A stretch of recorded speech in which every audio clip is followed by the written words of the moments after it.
Bien, hermanos, estamos en el estudio de el Apocalipsis. Como le decía, no estamos estudiando eh, el libro completo. Empezamos la semana antepasada, pero la semana pasada estuvimos viendo los acontecimientos de la última semana de Jesús.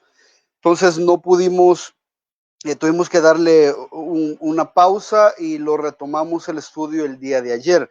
Ese estudio se llama, o hemos titulado el estudio completo, la adoración, la teología de la adoración en el libro de Apocalipsis. Hay muchos lugares y muchos libros donde podemos sacar la teología de la adoración, pero nos hemos centrado específicamente en el libro del Apocalipsis y lo retomamos el día de ayer. Solo para hacer una breve recapitulación, así súper rápida, porque eh, quiero aprovechar el tiempo el día de hoy. Decíamos de que la pureza de la adoración estará siempre íntimamente relacionada a la calidad y cantidad de información que tengamos de Dios. Sin información de Dios, usted no puede adorar a Dios. Con información suya, usted no puede adorar a Dios. De la forma que usted cree, usted no puede adorar a Dios. Y por otra parte, necesita cantidad y necesita calidad de información. Esta información que usted tiene que ser verídica, y la única forma que sea verídica es que esta información esté extraída o se extraiga de la escritura. Hablábamos de Juan, del ejemplo que nos da Juan de perseverar y servir a Jesús. Es una forma de adoración. Hablábamos también que la adoración es una actividad comunitaria y personal al mismo tiempo. La podemos hacer en cualquier lugar y en la iglesia. Son las 4 dimensiones donde usted y yo tenemos que desarrollar nuestra adoración: en la calle, en la casa, en el trabajo. Lo podemos hacer solos en un cuarto, pero también la forma en la que nos comportamos, absolutamente todo, lo que pensamos, lo que decimos, lo que hacemos, lo que decidimos, tiene que ver con lo que nosotros estamos adorando. Adoración, lo decíamos el día de ayer, no tiene que ver solo con cantar o levantar las manos o escuchar a X o Y cantante o escuchar música lenta. Algunos creen que apagar las luces, poner música lenta, música de piano y crear como una atmósfera, ya eso es adorar al Señor. Eso no es adorar al Señor. Podría ser un 0.1% de todo lo que conlleva adorar al Señor. La adoración trata de glorificar, o se trata de glorificar a Jesús y no de solventar mis problemas. Eso estábamos hablando, lo que la adoración no es. La adoración no es que yo levanto mis manos y canto y lloro para que Dios me dé un milagro. La adoración es la respuesta que yo doy cuando yo entiendo quién es Jesús, cuando yo entiendo lo que ha hecho por mi vida, cuando yo entiendo que el Señor me ha comprado a un alto precio y ha rescatado mi alma, y ahora le pertenezco a Él. Por lo tanto, yo respondo en una vida, dice Romanos 12:2, transformando mi mente, no conformándola a este mundo. Y eso es algo muy importante en la adoración, porque entendemos que la adoración es esa respuesta que damos a cómo nosotros entendemos el Evangelio, a Cristo, su obra. Y Romanos 12:2, después de la explicación que Pablo hace majestuosa del Evangelio en Romanos capítulo 1 al 11,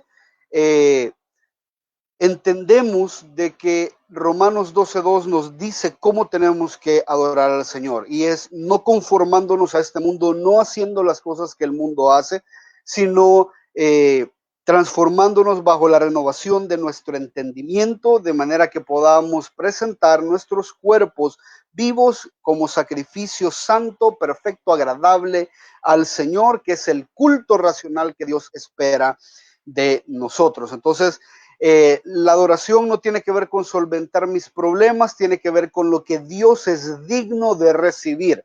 Y yo estoy obligado y tengo la responsabilidad y el privilegio de darlo. La adoración tiene que ver con nuestra percepción del Cristo glorificado. Y eso lo veíamos ayer a partir de la imagen que Juan nos presenta de Jesucristo cuando se le aparece. Decíamos el día de ayer que solo para tener una imagen así bastante, o bastante escueta, una imagen que tal vez evidentemente no fue así, pero para que tengamos una idea, el libro de Apocalipsis es un libro lleno de muchos símbolos, es un libro lleno de muchas figuras. Entonces, como lo decíamos ayer, Juan se le permite ver algo que está sucediendo en los cielos, una visión sobrenatural que Dios le dio de manera específica a su siervo Juan. Y evidentemente nosotros pues tenemos que hacer algún uso de los dibujos para poder entender más o menos qué es lo que Juan estaba viendo. Entonces, decíamos que la adoración tiene que ver con la forma en que nosotros percibimos al Cristo glorificado. Si bien es cierto, hay muchas imágenes de Cristo crucificado, hay muchas imágenes de Jesús montando en un burrito, hay muchas imágenes de Jesús, qué sé yo, en su vida, eso y todo lo demás.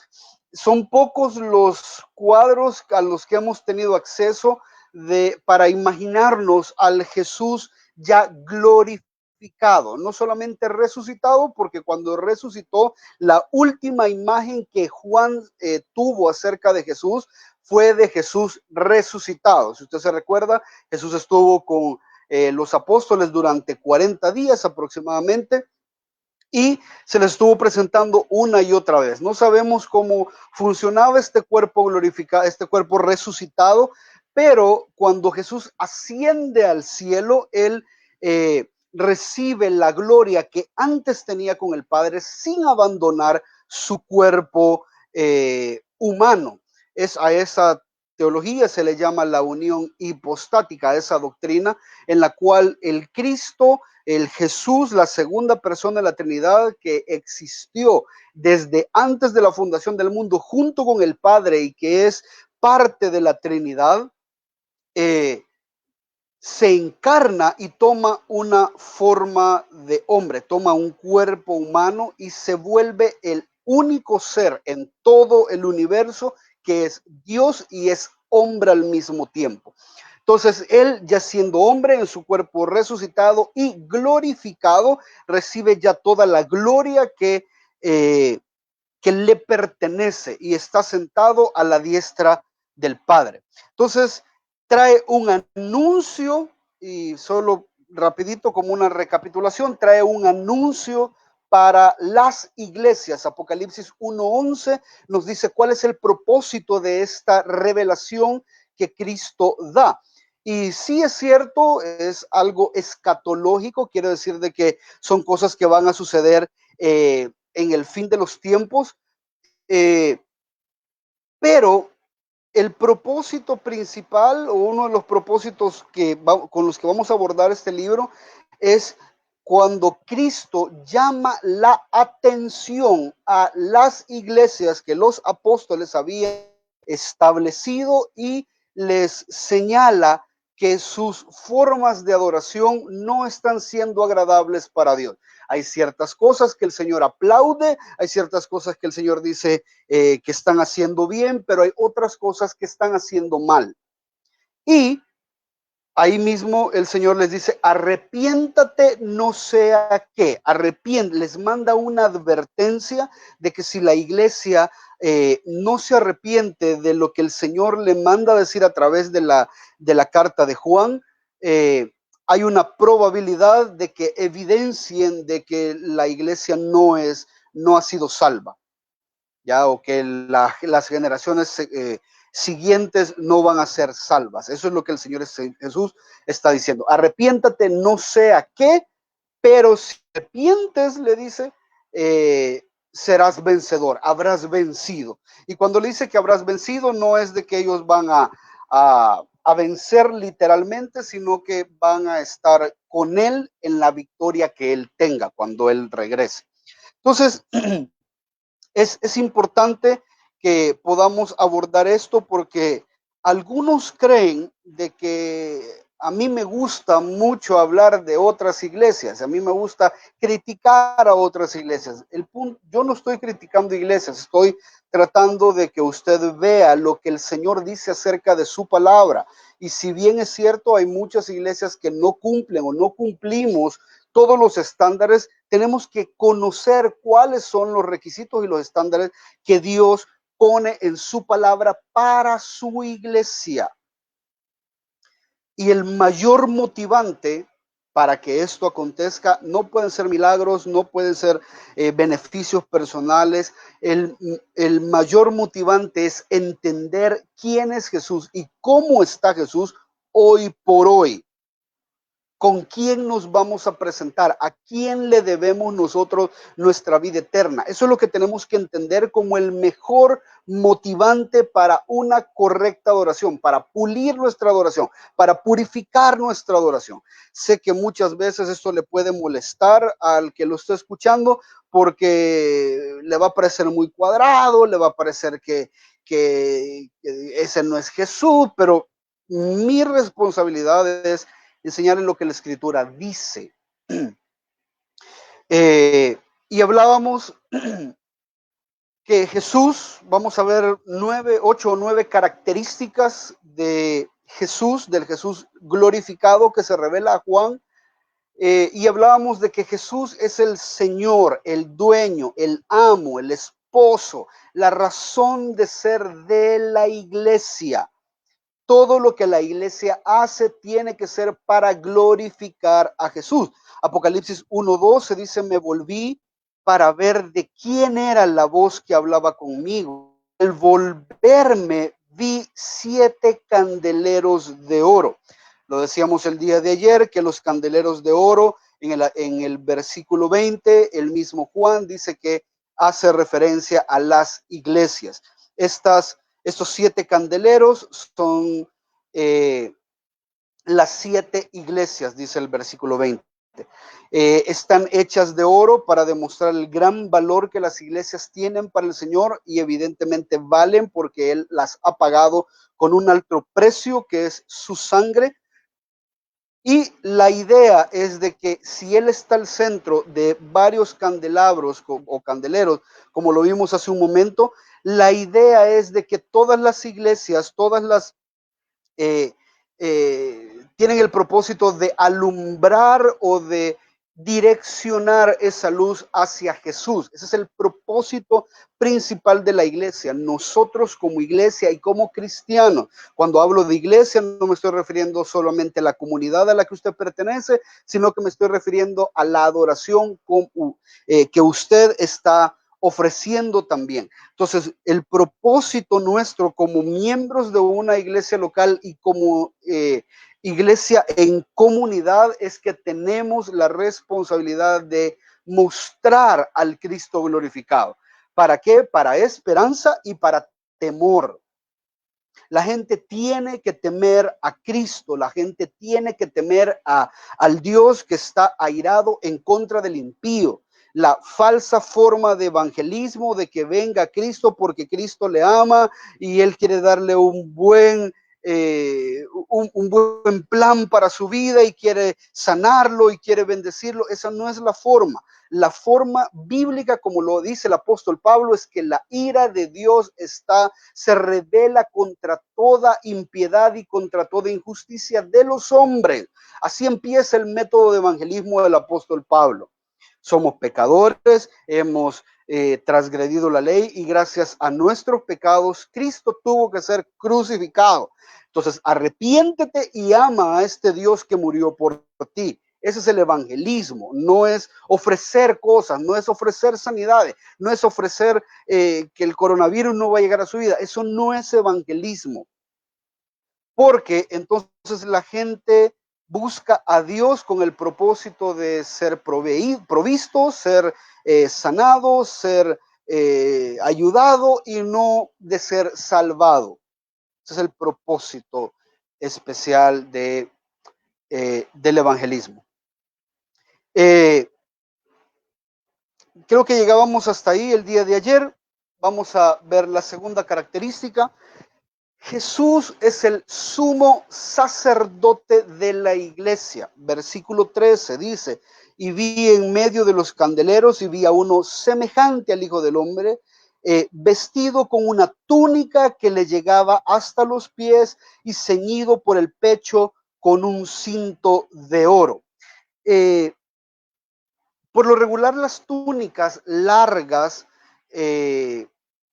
hacen referencia a majestad, hacen referencia a un rango oficial que una persona puede tener. Y ciertamente Cristo tiene esta preeminencia en la iglesia.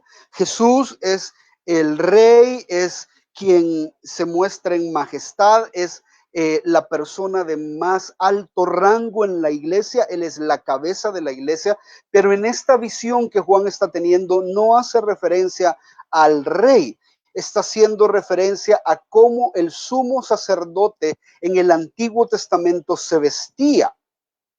Voy a regresarle la imagen. Si usted se fija, es una vestidura blanca y tiene un cinto en su cintura, en el pecho, ceñido en el pecho. Levítico 16:4 dice, se vestirá, hablando del sumo sacerdote, se vestirá con la túnica sagrada de lino y los calzoncillos de lino estarán sobre sus carnes y se ceñirá con el cinturón de lino y se cubrirá con la tiara de lino. Estas son vestiduras sagradas. El lino era, por lo regular, era blanco. Lino blanco resplandeciente, lo más puro que se podía. Y lavará pues su cuerpo con agua y se vestirá con ellas. Entonces, póngame atención con esto. ¿Cuál era la labor? Hoy en día nosotros tenemos una muy mala concepción acerca de cuál es la labor de Cristo como intercesor. Muchos nos alegramos de que el Padre está intercediendo Jesús está intercediendo por nosotros delante del Padre y creemos que esa intercesión es para que el Padre nos dé a nosotros las cosas que nosotros queremos. Ese no es el propósito de la intercesión. En el Antiguo Testamento, el sumo sacerdote entraba una vez al año al lugar santo y al lugar santísimo para ofrecer un sacrificio. En el día del Yom Kippur, el día de la expiación, el sacerdote entraba, el sumo sacerdote, solo él podía entrar y tenía que entrar así vestido, limpio, después de ritos de purificación, entraba con el sacrificio ya hecho, con el propósito de interceder por los pecados del pueblo. Esa era la labor del sumo sacerdote. El sumo sacerdote no entraba a decir, señor, allá está Carlos que quiere un carro, allá está fulano que quiere no sé qué. Me recuerdo yo que cuando fuimos a Israel, al Muro de los Lamentos, estuvimos de turistas por ahí. Yo la primera vez que yo iba acompañando a mi madre, no tenía mucho conocimiento de las cosas judías y de los evangélicos, de todo esto. Yo fui y de repente un señor que llegó, sacó un señor que andaba con nosotros, sacó una bolsa, hermano, una bolsa con un montón de papeles y de peticiones que la gente de acá del Salvador le había dado de su iglesia para que las fuera a poner allá al Muro de los Lamentos y las metían ahí en las hendiduras porque el templo era sagrado, hermano. El templo era sagrado no porque la gente llegaba a pedir cosas para ellos, llegaban a pedir perdón por sus pecados.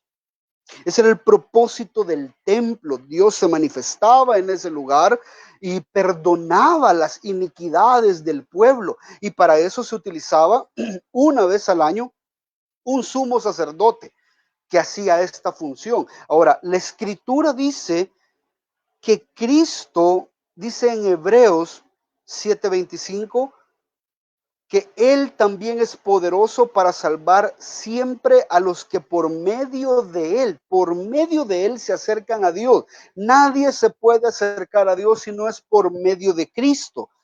¿Y por qué se pueden acercar a Dios por medio de Cristo? Porque Él vive perpetuamente para interceder por ellos.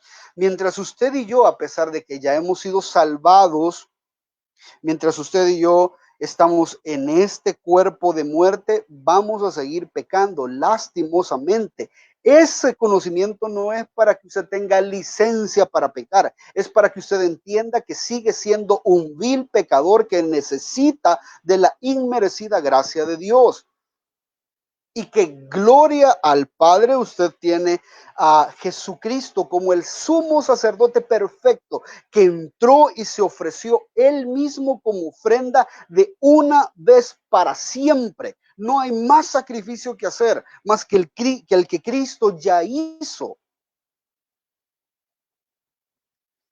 Dice Hebreos 9:12 que no por medio de la sangre de machos cabríos y de becerros, sino por medio de su propia sangre entró al lugar santísimo una vez para siempre, habiendo obtenido redención eterna para todos nosotros. ¿Cuál es la función que Cristo hace como sumo sacerdote intercediendo por nosotros? No, lamento decirle que el Señor no está intercediendo por su economía. El Señor no está intercediendo por su carro, no está intercediendo por su casa, no está intercediendo por su salud, está intercediendo por su alma. Si ya Dios, si ya Cristo pagó por sus pecados, lo que el Hijo está haciendo es intercediendo ante el Padre por su alma y le está diciendo, yo ya pagué por los pecados de tenedle paciencia, amémoslo, transformémoslo, cambiémoslo, santifiquémoslo antes de que lo destruyas. Esa es la intercesión que Jesús está haciendo por su iglesia. Pablo lo dice también en Romanos, ¿quién acusará a los escogidos de Dios? Dios es el que justifica. ¿Quién es el que condena? Dice Romanos 8:34. Cristo Jesús es el que murió, sí, y más aún el que resucitó, el que además está a la diestra de Dios y el que también intercede por nosotros. Por lo tanto, dice, estoy convencido, versículo 38, que ni la muerte, ni la vida, ni ángeles, ni principados, ni lo presente, ni lo porvenir, ni los poderes, ni lo alto, ni lo profundo, ni ninguna otra cosa creada nos podrá separar del amor de Dios que es en Cristo Jesús. La única razón, repito, la labor principal de Cristo como sumo sacerdote intercediendo por usted, cuando dice abogado tenemos para con el Padre, no es para sus problemas en esta tierra, es para los pecados que usted ha cometido. Y esto es algo que creo que debe de ser redirigido.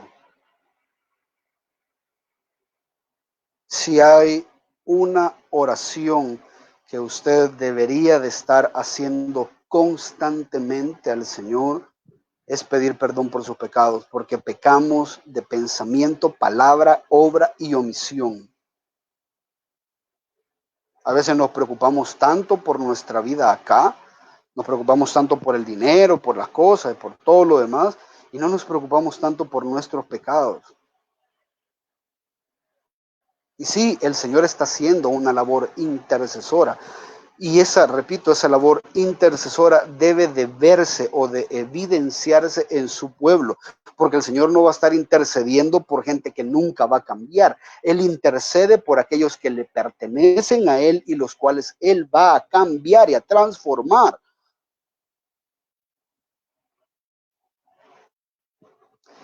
Entonces, la imagen es clara.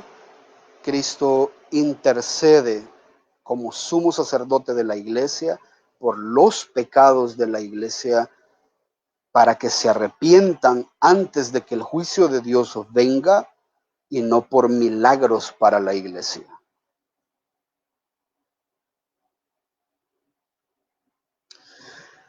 Número 3, Jesús es quien purifica la iglesia. Jesús hace una labor soberana de purificación de la iglesia. Dice versículo 14, su cabeza y sus cabellos eran blancos, como blanca lana, como nieve. La cabeza y los cabellos del Señor no es que eran solo blancos, brillaban de blancos. Esa es la idea, brillaban increíblemente, eran súper blancos. Imagino yo que Juan está utilizando esta figura de Daniel 7:9 para describir lo que está viendo. El profeta Daniel dice en una visión que él también tuvo acerca de Dios, dice, seguí mirando hasta que se establecieron tronos y el anciano de días se sentó. Su vestidura era blanca como la nieve, tal cual como lo vemos acá, y el cabello de su cabeza como lana pura, blanco completamente. Esta imagen, amado hermano, no solo afirma la deidad de Cristo, sino que habla de su pureza. Él es completamente perfecto, puro, santo, y Él espera que su pueblo sea tan santo como Él es santo. Pastor, pero eso es imposible. Yo sé que es imposible, pero ese debe de ser el anhelo de un adorador. Un adorador no puede presentarse delante de el Dios puro, el Dios santo, el Dios perfecto, levantando manos, teniendo manos sucias, un corazón impuro. Eso es lo que dice la palabra, Señor, ¿quién entrará en tu santuario para adorar, sino el de manos limpias y un corazón puro? Eso es lo que dice el Salmo. Mis obras y mi corazón tienen que estar alineados. Y el Señor, la imagen que Él nos da de su cabeza blanca y ser completamente blancos sus cabellos, porque no solo los cabellos, sino la cabeza también era blanca, es entender que el Señor no acepta adoración de personas que están impuras. El Señor no acepta adoración de los fornicarios. Él es santo. Y usted se tiene que santificar para dar adoración a Él. Él no acepta adoración de los homosexuales, de los ladrones, no acepta adoración de... Pastor, pero ¿y quién no ha cometido ese pecado? Sí, todos hemos cometido esos pecados, pero hay una diferencia entre pecar algunas veces y vivir en un pecado constante del cual no me quiero arrepentir. Son dos cosas completamente diferentes. Mateo 5:48 dice, por tanto, fíjese, sed santos, sed vosotros perfectos como vuestro Padre Celestial es perfecto. Yo no sé por qué la iglesia hoy en día la iglesia ha abandonado estos imperativos, estos son mandatos de parte de Dios. Sed santos, sed perfectos como vuestro Padre Celestial es perfecto. ¿Sabe lo que dicen ahora los predicadores? No, Dios te ama como sos. No, Dios no te ama como sos. Si te amara como sos, te dejaría como sos. Y ese no es el propósito. El propósito es que si Él te ha amado, tenés que ser perfecto como tu Padre es perfecto. Esa es la idea. Efesios 5:25, ese es de mis textos favoritos, dice, maridos, amad a vuestras mujeres, así como Cristo amó a la iglesia y se dio a sí mismo por ella. Versículo 26, para santificarla. Es uno de los propósitos por el cual Cristo murió, para santificarla, habiéndola purificado, fíjese, santificarla, purificado por el lavamiento del agua con la palabra. Eso es lo que hace la palabra de Dios. La palabra de Dios no está para motivar gente, ni para sacar consejos terapéuticos, ni para sacar consejos de negocios. La palabra de Dios no está para eso. La palabra de Dios está para purificar, santificar, lavar a la iglesia a través de la palabra. Eso es lo que dice Efesios 5:26. Le recuerdo ese texto que nosotros tenemos en la parte de atrás de la iglesia, que dice: santifícalos en tu verdad, tu palabra es verdad. La verdad santifica, y ese es el propósito por el cual la palabra tiene que ser predicada, porque vamos a presentarnos delante de un Dios santo. Sí, ya nuestros pecados fueron perdonados, pero si esos pecados han sido perdonados, tenemos que vivir vidas en las cuales ya no pequemos más. Vidas en misericordia, vidas en santidad, vidas de amor, vidas llenas de gracia para dar a los demás. Esa es la idea. Colosenses 1:22 dice: Él os ha reconciliado en su cuerpo de carne mediante su muerte, a fin de presentarnos santos, sin mancha, irreprensibles delante de Él. Ojo, eso no es del Antiguo Testamento, este es del Nuevo, y es Pablo escribiéndole a las iglesias, el Señor Jesús diciéndole a los discípulos. Primera de Pedro 1:15, a los que estaban dispersos, dice: así como aquel que os llamó es santo, así también sed vosotros santos. Hay un propósito de santidad y hay un mandato a la santidad.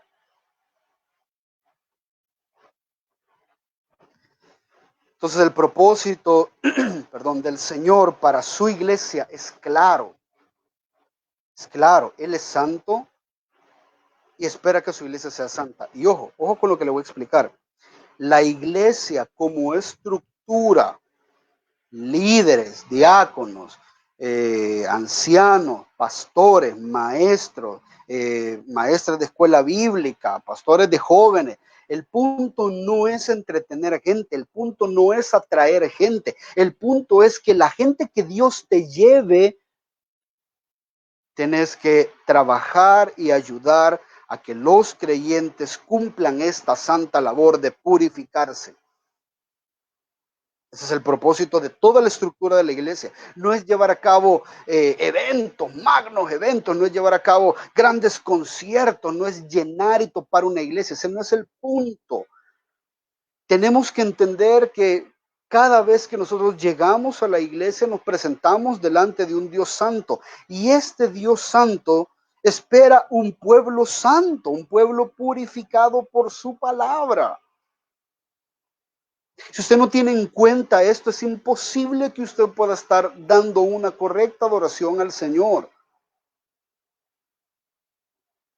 Porque de lo contrario, o amamos a Dios y nos purificamos para Él, o amamos al mundo y vivimos conforme al mundo. Y Santiago 4:4 dice: oh almas adúlteras, ¿no sabéis que la amistad del mundo es enemistad hacia Dios?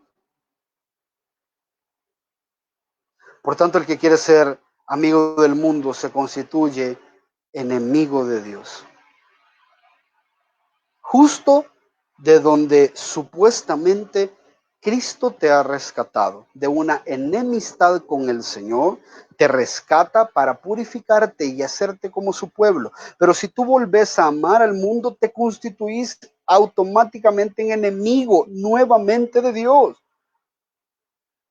Pastor, usted está diciendo ahí que se pierde la salvación. No, lo que te estoy diciendo es que si volvés al mundo, nunca fuiste salvo, nunca entendiste la obra de Cristo, nunca te arrepentiste verdaderamente de tus pecados, nunca te llamó la atención una vida pura, una vida santa, fue algo que no te interesó jamás.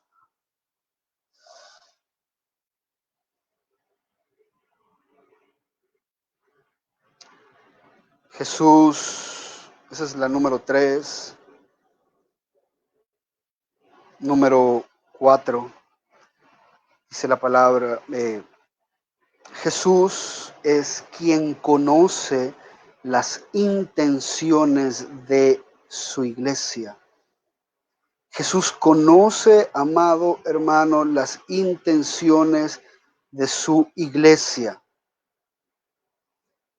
Quiero volver nuevamente rapidito. Versículo 14.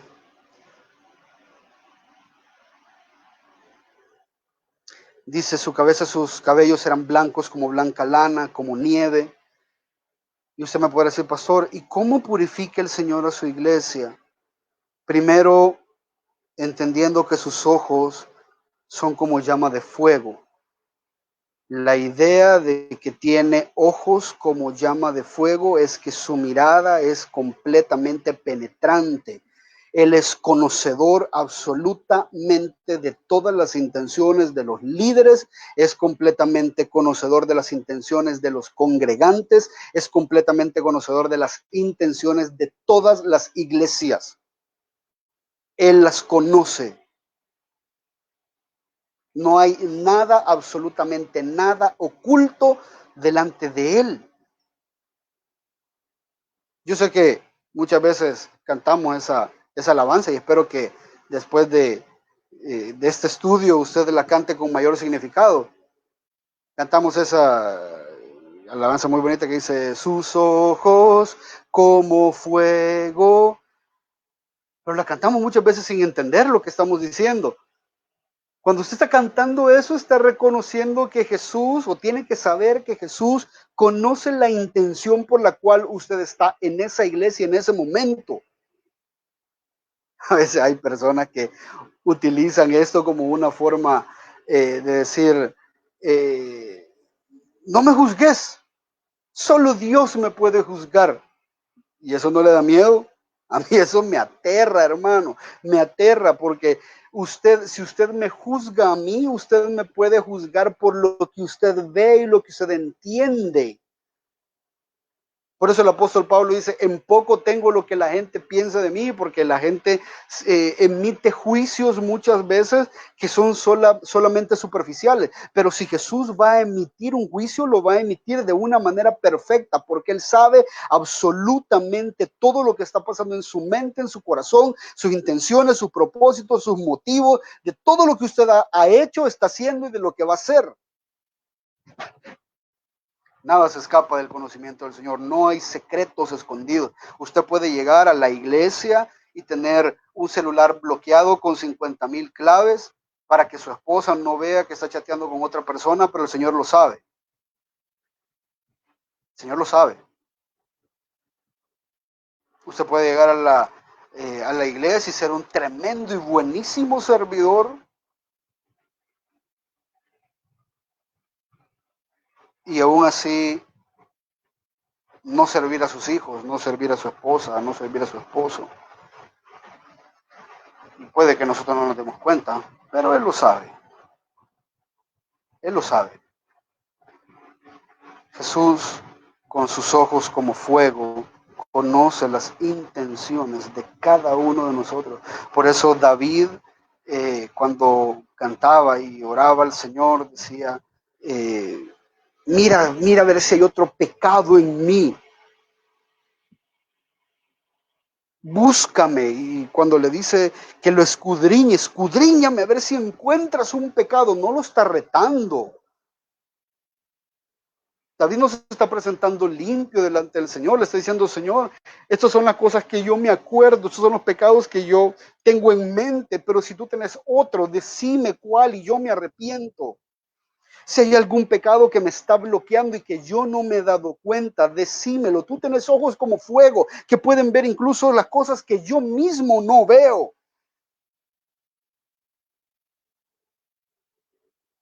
No sé si usted me está agarrando la idea, pero si al Dios que usted adora conoce las intenciones por las cuales usted lo está adorando, yo le recomiendo que las purifique.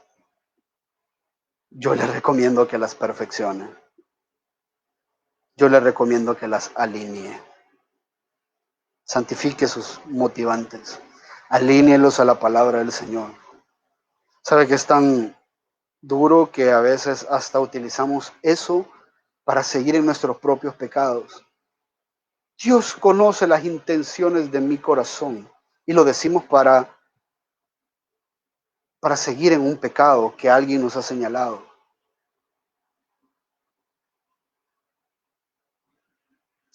Hebreos 4:13 y Mateo también lo dice, no hay cosa creada oculta a su vista, sino que todas las cosas están al descubierto y desnudas ante los ojos de aquel a quien tenemos que dar cuenta.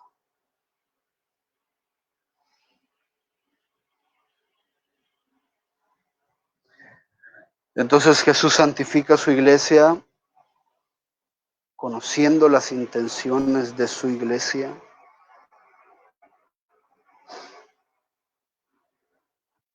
Número 5, versículo 15.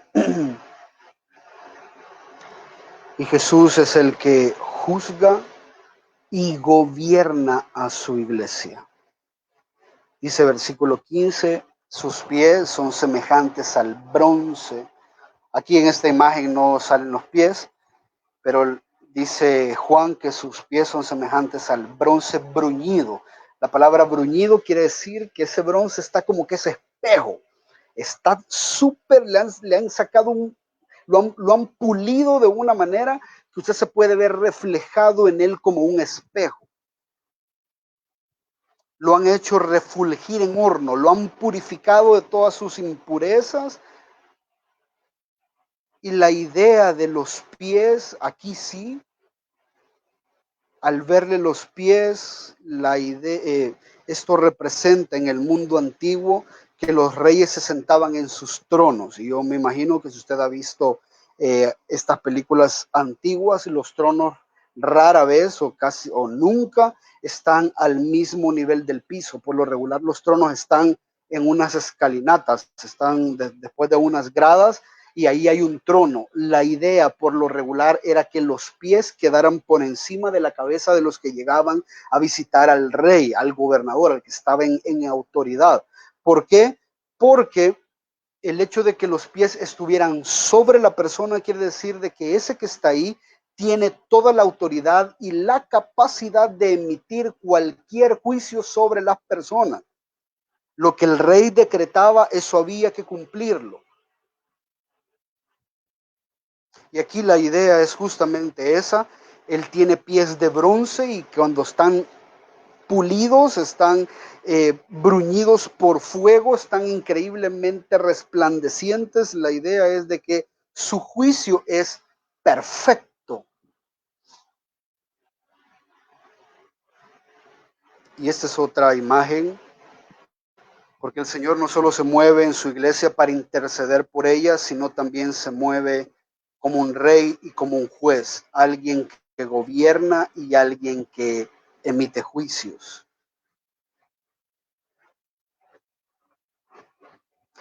Cuando hablo de que el Señor emite juicio a su iglesia, no estoy hablando que emite un juicio final con respecto al pecado, no estoy hablando de que Él está condenando a la gente que pertenece a la iglesia, pero constantemente a través de su palabra y de ciertos juicios o ciertos decretos que el Señor está mandando y ciertas cosas que el Señor está haciendo, está purgando su iglesia. Ese es uno de los trabajos que constantemente el Señor está haciendo por el bien de la pureza de la iglesia. La iglesia, repito, tiene que presentarse pura y sin mancha, y esa es una labor que el Señor hace. Yo estoy de acuerdo cuando la gente dice que solo Dios me puede juzgar, solo el Señor me puede juzgar, y estoy completamente de acuerdo con eso. Lo que nosotros como ministros de la palabra del Señor hacemos es que le mostramos a los pecadores cuáles son las bases sobre las cuales el Señor los va a juzgar. Si tú andas en un adulterio y yo te digo, eso es adulterio, arrepentite, y tú me decís, solo Dios me puede juzgar, estoy de acuerdo. Lo que yo estoy haciendo es diciéndote sobre qué bases el Señor va a juzgar tu alma. Por lo tanto, arrepiéntete. Abandona tu pecado, abandona ese adulterio, reconciliate con el Señor y empezar a vivir una vida acorde a su palabra. También dice, solo Dios me puede juzgar. Sí, y lo está haciendo. Hay un mandamiento que dice que no podés cometer adulterio. Lo dice el Señor en Mateo también. Si yo le digo, hermano, eso que usted está haciendo es mentir. Ay, pastor, mire, solo Dios me puede juzgar. Sí, y te está juzgando en base a esa mentira. Yo solo te estoy comunicando sobre qué te va a juzgar el Señor. Y así es como Dios va purificando su iglesia. Yo creo y he entendido y doy gracias al Señor por el entendimiento de la membresía de la iglesia. Evidentemente nosotros no podemos andar señalando los pecados de todo el mundo, pero sí hay una base doctrinal sobre la cual los miembros están parados y entienden lo que es pecado y lo que no es pecado. Entonces, a los que son pecado, a los que son miembros y están en pecado, es necesario que en amor, con gracia, con verdad, con mansedumbre, con humildad, pero de manera sólida se les confronte su pecado. Pastor, pero ¿y si se va de la iglesia? Que se vaya. Cristo está purificando la iglesia. No somos nosotros solo estamos cumpliendo con la palabra. Si el hermano se arrepiente, dice, has ganado a tu hermano. Pero si no se arrepiente, tenlo como gentil y publicano. Ese es el mandato del Señor para purificar su iglesia. Y el Señor no solamente, bueno, en Juan 15:2 dice que todo sarmiento que en mí no da fruto lo quita y todo el que da fruto lo poda. Fíjese qué interesante ese texto. Todo sarmiento, cuando habla del sarmiento, está hablando de las ramas. Toda rama que no da fruto la quita. Y todo el que da fruto la poda para que dé más fruto. En otras palabras, el autor de Hebreos dice que el Señor al que ama disciplina. Al que ama le muestra corrección y aunque esa corrección duele, es para el bien del Hijo de Dios que está siendo disciplinado o corregido. ¿Cuál es el propósito? Demostrar que sois hijos ilegítimos, que no sois hijos ilegítimos, sino que sois verdaderos. Pero si no hay disciplina, si no se recibe la disciplina, entonces el Señor mismo se encarga de llevarse a las personas. Yo doy gracias a Dios por todos los que se han quedado en la iglesia. Doy gloria a Dios por todos los que se quedan. Y también doy gracias por todos los que se van. Los que se van no se van enojados conmigo, se van enojados con el Señor porque no se quieren someter a su palabra. Y si no se quieren someter a su palabra, es Él quien se los lleva, no soy yo quien los he hecho. Yo a nadie de los que ha llegado a la iglesia le he dicho, mire, ya no venga, por favor. A nadie. Pero el Señor ama tanto su iglesia que los que están dentro los disciplina y a los que han llegado solo para corromper la iglesia, los confronta, los corrige y si no se arrepiente, se los lleva. Y lo he visto en años de ministerio.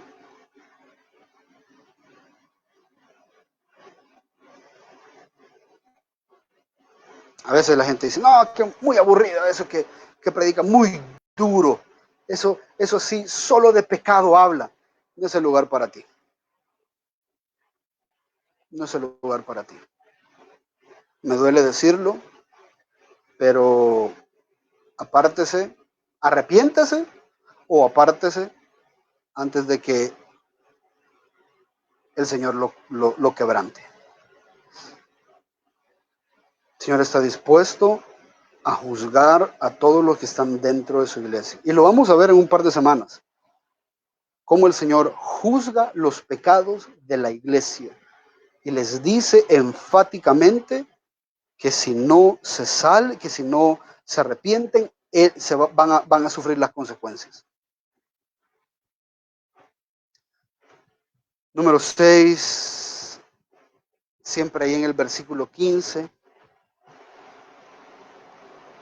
dice que Su voz es como el rugido de muchas aguas. No me quiero burlar, no me lo tome como burla, pero cuando la gente dice Dios me habló, siempre me han dado ganas de preguntarle si escucharon el sonido de trompeta o el ruido como de muchas aguas, porque cada vez que Dios hablaba, así se escuchaba la voz de Él. Si no es eso lo que usted ha escuchado, que estoy más que seguro que no ha sido así, Dios no le ha hablado. Porque Dios hoy por hoy ya no habla audiblemente, habla a través de su palabra. Y su palabra es la autoridad, es así de fuerte,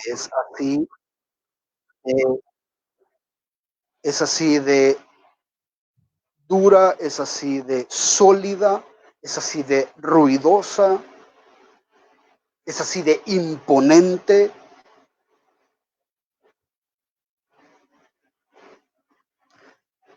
La idea no es solo anunciar o hablar algo, es una voz de autoridad a la cual las personas que pertenecen a Él deben obedecer. Juan 10:27 dice, mis ovejas oyen mi voz y yo las conozco y me siguen. Ayer el hermano Daniel hacía la pregunta, ¿qué autoridad tienen los pastores sobre la congregación? Ninguna. Todos debemos someternos a la autoridad de Cristo a través de su palabra, de toda la escritura, de los 66 libros correctamente interpretados, lo cual es fundamental para la vida de la iglesia, para la vida de adoración de la iglesia y de cada uno de nosotros. Hay unos cristianos por ahí, hay unas personas por ahí que dicen que eh, los cristianos ya no estamos sometidos a la ley. Por supuesto que estamos sometidos a la ley. Ya no estamos bajo la maldición de la ley. Ya la ley ya no nos puede culpar porque ya Cristo cumplió la ley por nosotros. Pero el mismo Señor Jesús dice en Juan 14:15 que si me amáis, guardaréis mis mandamientos. ¿Y cuáles son los mandamientos del Señor? Solo son dos. Sí, pero en esos dos se resume toda la ley. La esencia de la ley es que tenés que amar al Señor con todo tu corazón, con toda tu mente, con todas tus fuerzas, con toda tu alma. Ese es el primer mandamiento. Y en ese primer mandamiento están resumidos los primeros 4 mandamientos de la ley, de la tabla. La primera tabla de la ley se resumen ahí. Amarás a Dios sobre todas las cosas, no te inclinarás a falsos dioses, guardarás la fiesta. Todo eso está en los 4 mandamientos, los primeros 4. Y los otros 6 tienen que ver con amar al prójimo como a ti mismo. Amarás a tu padre, no robarás, no matarás, etcétera, etcétera. ¿Quién dice que no estamos obligados a cumplir la ley? Si pertenecemos a un reino y un reino tiene un rey y un rey gobierna y gobierna a través de una ley.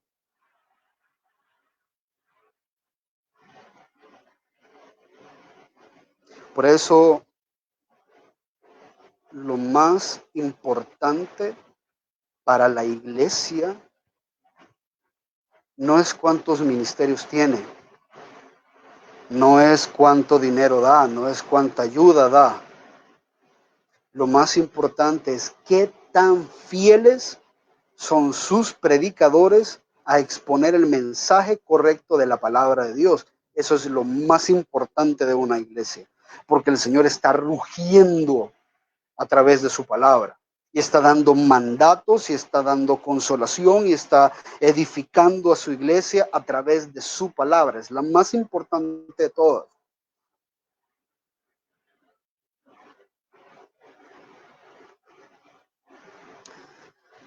Número 7.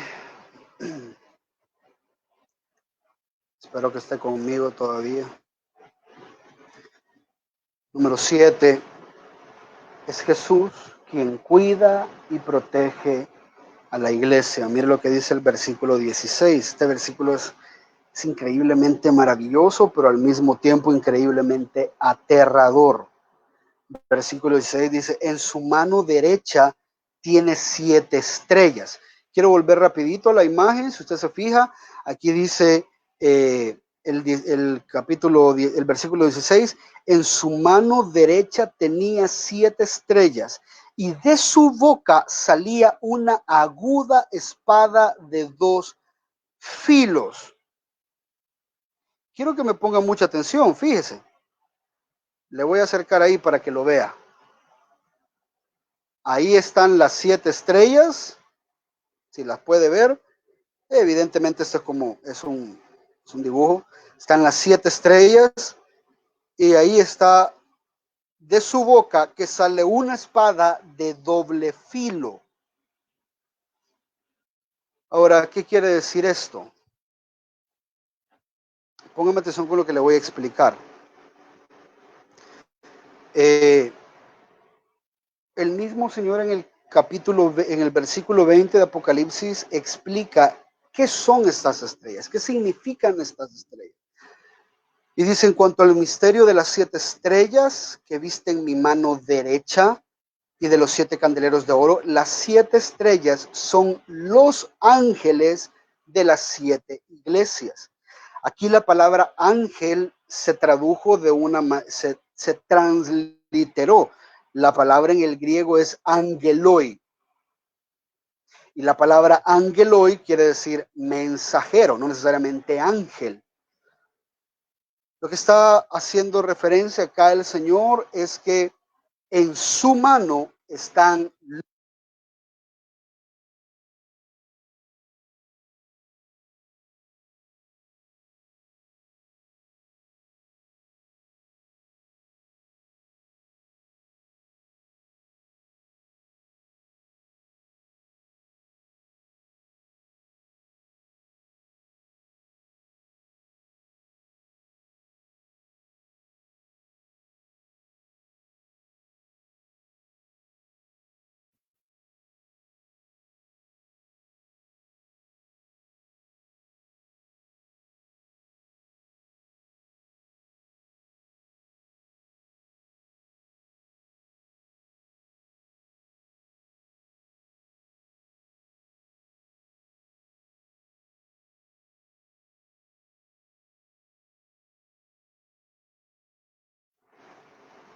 Creo que se apagó.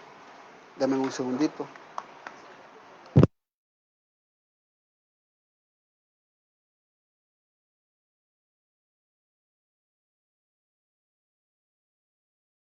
¿Hoy sí? Ok, perdón. No sé de dónde no me escucharon, pero voy a volver a explicar lo de los ángeles. ¿Por qué no son ángeles estos? ¿Por qué no son ángeles sobrenaturales o seres sobrenaturales? Primero porque sería ilógico desde las estrellas, dice. Ok, me voy a retroceder un poquito más, perdón. Dice que en su mano, Apocalipsis 1:16 dice, en su mano derecha tiene 7 estrellas. Esas 7 estrellas hacen referencia a los pastores de las iglesias. El mismo Señor en el versículo 20 da la explicación de quiénes son estas estrellas. ¿A qué se refiere estas estrellas? Dice, en cuanto al misterio de las 7 estrellas que viste en mi mano derecha y de los 7 candeleros de oro, las 7 estrellas son los ángeles de las 7 iglesias. Yo conocí un pastor por ahí que decía que cada iglesia tenía un ángel protector, un ángel que estaba ahí. No encuentro ninguna parte de la escritura donde diga eso. Acá en Apocalipsis lo que está haciendo referencia es que estos ángeles son los pastores. La palabra ángel aquí se transliteró. En el griego es la palabra angeloi, que quiere decir, una traducción correcta es un mensajero. Esa es la palabra. Entonces, esos son los pastores. Pastor, porque usted dice que son pastores y no son ángeles. Primero, porque recuérdese que el Señor se aparece a Juan y le está dando un mensaje a Juan. ¿Cuál sería el propósito de que Juan se lo diera a un ángel para que el ángel se lo dé a la iglesia? Las veces que el Señor ha utilizado ángeles o ha dado algún mensaje a través de ángeles, va el mensaje de parte de Dios al ángel y del ángel a la persona. No va a ir de Dios a la persona, de la persona al ángel y del ángel a la persona. No tiene sentido. Nunca ha sucedido eso anteriormente. Y segundo, estas estrellas son las que están en autoridad en la iglesia. Y los ángeles nunca han estado en autoridad sobre las iglesias. Los ángeles, dice la escritura, que son ministros de servicio, no líderes. Están para servir a la iglesia, no para liderar la iglesia. Entonces esto hace referencia a que las estrellas son mensajeros, son angelois mensajeros, y estos mensajeros son los pastores. Los pastores son los que están encargados de instruir a la iglesia, de dirigir a la iglesia a través de la palabra de Dios. No somos los remitentes del mensaje, solo somos los mensajeros. El remitente es el Señor. El destinatario es su pueblo. Nosotros solo llevamos el mensaje. Nosotros no fabricamos ningún mensaje.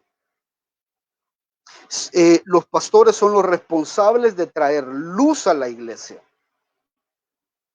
Y es a través de la palabra del Señor que los pastores deben direccionar la iglesia. Por lo tanto, creo que la iglesia debe de orar constantemente por líderes piadosos y temerosos de la palabra del Señor, llenos de temor. Esa era una de las características que los apóstoles veían en los primeros servidores. Escojan a alguien que sea lleno del Espíritu Santo, temeroso de Dios, que sea lleno de sabiduría, etcétera, etcétera. Gente que tema al Señor. Hay un libro del pastor Sujel Michelén basado en un texto de 2 Corintios, creo, que habla de la predicación. Y dice que todo predicador cuando predica, ya sea fiel o no, ya sea bueno o malo, está predicando al pueblo de Dios, tiene que entender que antes de que el pueblo de Dios sea su audiencia es Dios mismo, porque predicamos y enseñamos como de parte de Dios y delante de Dios. Traemos un mensaje de parte de Dios para el pueblo, pero antes de darlo al pueblo, lo estamos dando delante de Dios. Él es la verdadera audiencia que nosotros tenemos. Es Él quien aprueba o reprueba el mensaje.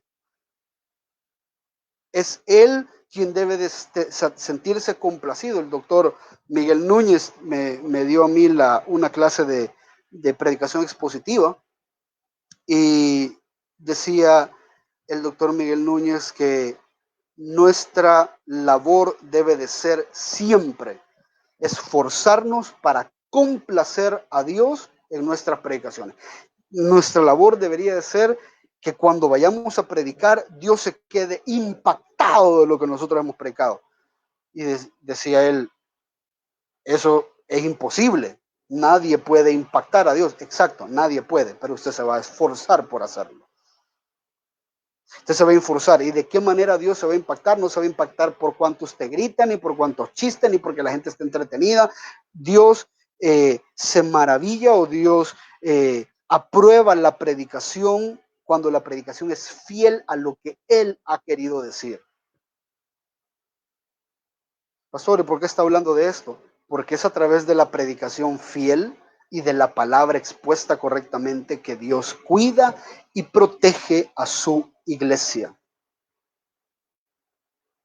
Y si no, mírelo ahí, dice en el versículo 16, en su mano están, en su mano derecha tiene las 7 estrellas, e inmediatamente después de decir que tiene en su mano las 7 estrellas, dice, de su boca sale una espada aguda. ¿Y se recuerda cuál es la referencia que tenemos nosotros de una espada aguda de doble filo? Está en Hebreos, donde dice, la palabra de Dios es viva y eficaz y es más cortante que cualquier espada de dos filos y penetra hasta la división del alma y del espíritu, de las coyunturas, los tuétanos, y es poderosa para discernir los pensamientos y las intenciones del corazón. ¿Ve cómo todo va amarrado? Y quiere que algo. Es a través de la espada destructora de la verdad de Dios que Él destruye a los impíos, es a través de su verdad. Apocalipsis 19:15 dice, de su boca sale una espada afilada para herir con ella a las naciones y las regirá con vara de hierro, que es su ley, y él pisa el lagar del vino del furor de la ira de Dios Todopoderoso, y los demás fueron muertos con la espada que salía de la boca del que montaba el caballo.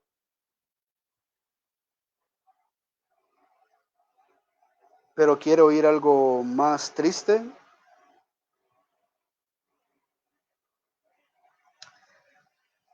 Hay una iglesia que es la iglesia de Pérgamo, que la vamos a ver en un par de sermones, a la que el Señor la amenaza con la verdad. Dice Apocalipsis 2:16, por tanto arrepiéntete, si no, vendré a ti pronto y pelearé contra ellos. ¿Contra quiénes ellos? Contra los falsos profetas, los falsos maestros que estaban dentro de la iglesia. Pelearé contra ellos con la espada de mi boca. ¿Qué cosa más terrible que Dios amenace a una iglesia, destruirla con la verdad? Y ese es el arma que Dios ha escogido para tratar con los engañadores, con los burladores, con los falsos maestros, con los que se lucran deshonestamente de su evangelio.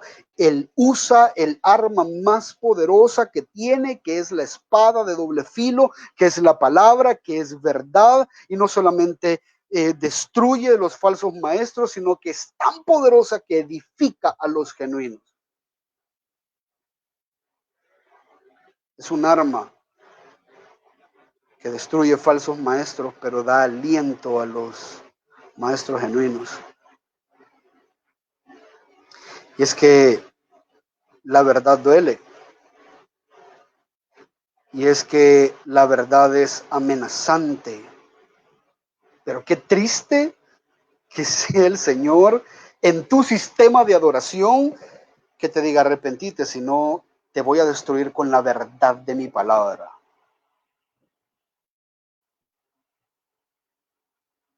Es que la verdad, como les repito, es amenazante para los que no quieren soltar sus estilos paganos de adoración. Es amenazante para los que el sistema religioso falso de adoración les trae comodidad, les trae lucro, les trae posición. Para todos ellos, la verdad realmente es amenazante, no es liberadora, es amenazante. Destruye sus reinos, destruye lo que ellos han edificado, destruyen su comodidad. Y no sabe qué gozoso es ver esto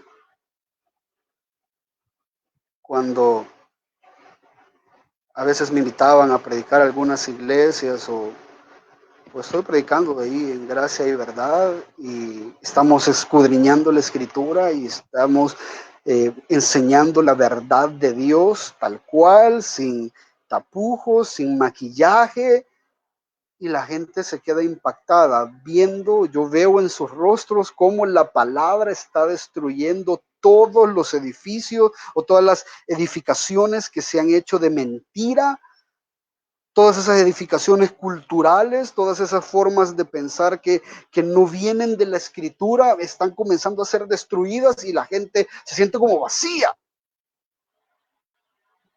Claro, es que eso es lo que hace la palabra. Primero destruye todo lo que es mentira, luego la misma palabra va edificando. va edificando y va edificando hasta volverte a fortalecer en la verdad. La iglesia, dice la escritura, que es columna y baluarte de la verdad. Y esta verdad muchas veces va a doler, esta verdad muchas veces va a herir. No es nuestra labor hacerlo de una manera hiriente, pero la verdad hiere, la verdad duele.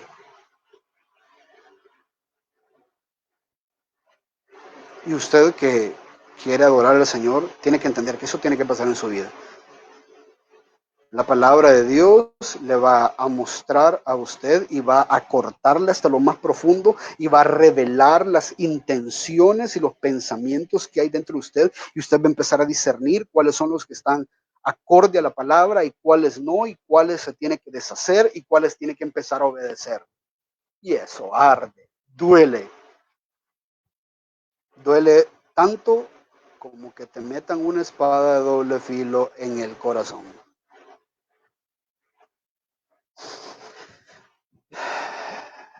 Y ya para terminar, Jesús es la gloria de la iglesia.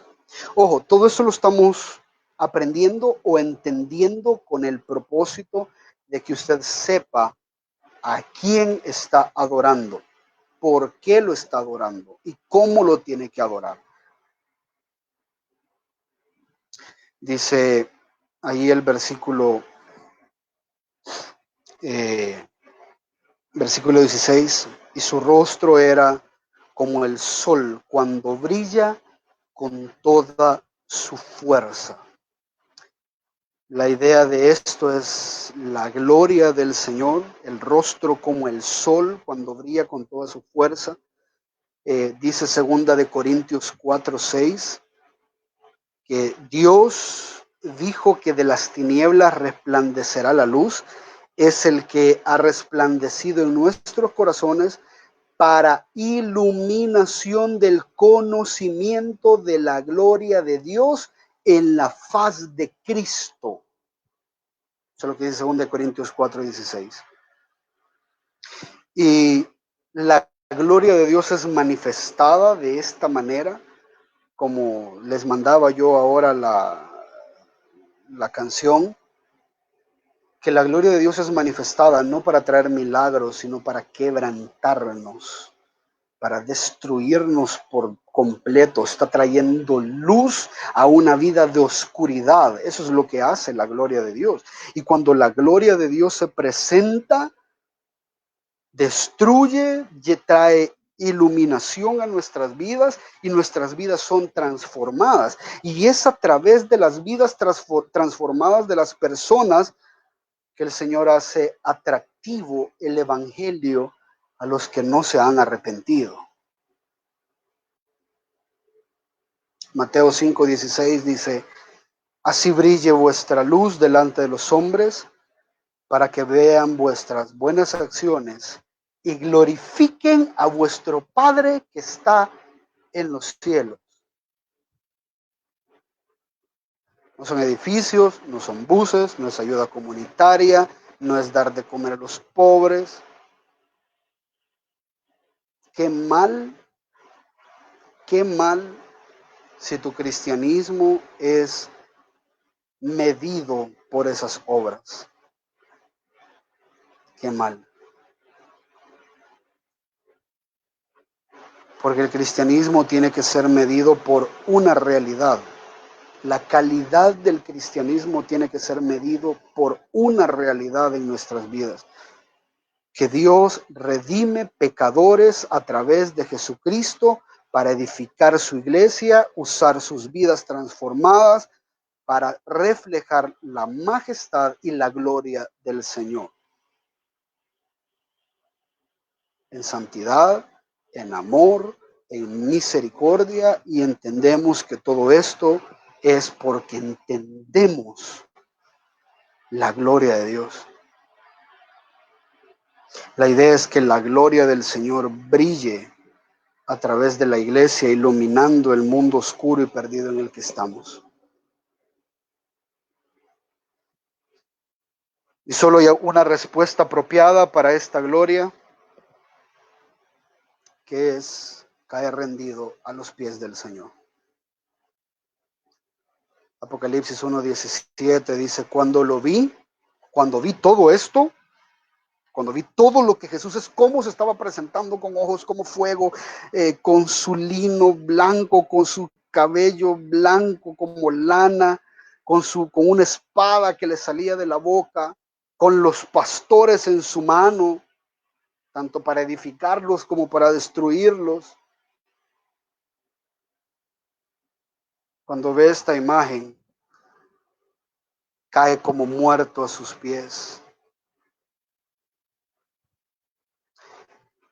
Sin embargo, dice el Señor, que le dice, no temas, yo soy el primero y el último, yo soy el alfa y la omega, yo soy el principio y el fin. Y quiero terminar con esta. Jesús es el único consuelo y esperanza de la iglesia. Le dice, no temas, yo soy el primero y el último, el que vive y estuvo muerto. He aquí, yo estoy vivo por los siglos de los siglos y tengo las llaves de la muerte y del Hades. Para aquellos que han creído o que creen que aquellos que han creído y que han nacido de nuevo, el Señor es su Padre, el Señor es su Redentor, pero tiene que amarlo, respetarlo y obedecerlo como eso que Él es, como el Dios glorificado. Toda su vida le pertenece a Él. Esa verdad debe permear nuestros corazones. Ya Dios no es nuestro juez, es nuestro Padre, pero tenemos que responder de una manera correcta toda esta verdad. Y cuando esta verdad permea, cuando esta verdad inunda nuestros corazones, tenemos una seguridad de salvación. El salvo no tiene nada que temer, pero sí tiene mucho que cambiar. Le repito, el salvo no tiene nada que temer. El que ha creído no tiene nada que temer, pero sí tiene mucho que cambiar como evidencia de esa obra de salvación, no como requisito, porque no creemos en una salvación por obras, no creemos en una salvación meritoria, creemos en una salvación que ha sido dada por gracia a través de la obra de Jesucristo, a la cual nosotros tenemos que responder, porque hemos sido salvos, dice Efesios, para buenas obras, estas obras que han sido preparadas para nosotros desde antes de la fundación del mundo. Pastor, ¿y cuáles son esas obras? ¿Incluye dar de comer a los pobres, visitar a los enfermos? Sí, incluye todo eso. Pero de nada sirve hacer todo esto si previamente no estás reflejando la esencia de lo que Dios es. Que Dios es santidad, que Dios es amor, que Dios es misericordia, que Dios es ira, fuego consumidor, que Dios ama la verdad, que Dios ama a su iglesia, que Dios sirve a su iglesia, que Dios purifica a su iglesia y espera adoración genuina de su iglesia. Si esto no está, de más está que sirvas, de más está que des dinero, de más está que te des a la iglesia. Si no estás reflejando la esencia de lo que Dios es, no puedes ser un adorador. Vuestras obras son como trapos de inmundicia.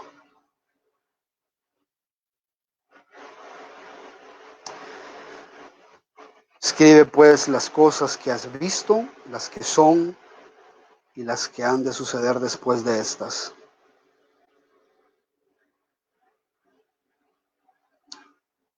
Juan, antes de entrar a señalar los errores de la iglesia, se da la tarea de mostrarnos quién es quien los está señalando. Y es exactamente lo mismo que yo estoy tratando de hacer en esta noche. No es la forma en la que Gracia y Verdad cree, no es la forma en la que el pastor Jaime cree que hay que adorar. No. Ya le mostré quién es el que debe de ser adorado y cuál es la autoridad que tiene para señalar aquellas actitudes o acciones que llamamos adoración, pero realmente están muy lejos de agradar a nuestro Dios.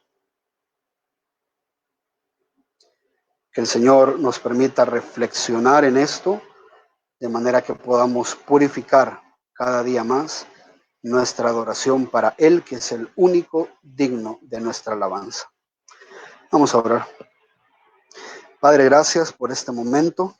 Gracias, Señor, por tu amor, por tu misericordia, por tu verdad, por la forma en la que nos amas y nos enseñas las escrituras, de manera que podamos responder, Señor, de una manera veraz, de una manera correcta, a la gloria que tú has manifestado. Oro, Señor, para que nuestras vidas de adoración puedan ser transformadas. Oro para que puedas confrontar las cosas que estamos haciendo mal y podamos alinearlas a las escrituras, que como tú dices, son ellas las que dan testimonio de ti. Vamos a cantar, hermanos, y vamos a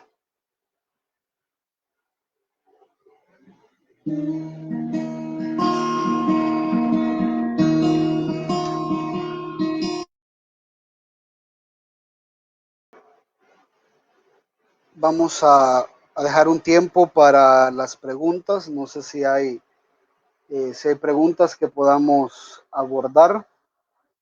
Fuera bueno que la podamos hacer. Dice que hermosa alabanza, ahora con total entendimiento. Sí. La verdad es que esa es la idea, que podamos cantar. Nuestro hermano Naranjo, cada momento, no sé si le han puesto atención, pero en cada momento dice que tenemos que cantar con entendimiento. Y es justamente esto, ya entender lo que la Escritura quiere darnos a conocer cuando cantamos acerca de estos pasajes de la Biblia. Ya, entonces, Él es el alfa, el omega, quién era, quién es y quién vendrá. Sus ojos como fuego, y saber que cuando lo estamos cantando, Él está conociendo las intenciones. Ya conoce las intenciones que incluso nosotros no hemos discernido que tenemos acerca del Señor.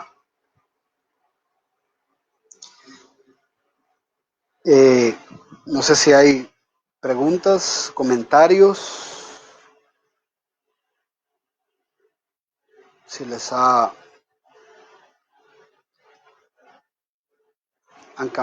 está cambiando su forma de ver a Dios. Creo que eso es como les decía ayer, de las cosas que más gozo traen a mi vida, saber que hermanos digan, pucha, nunca había visto a Dios de esa manera, abuela. Qué bueno, eso es parte de glorificar a nuestro Dios.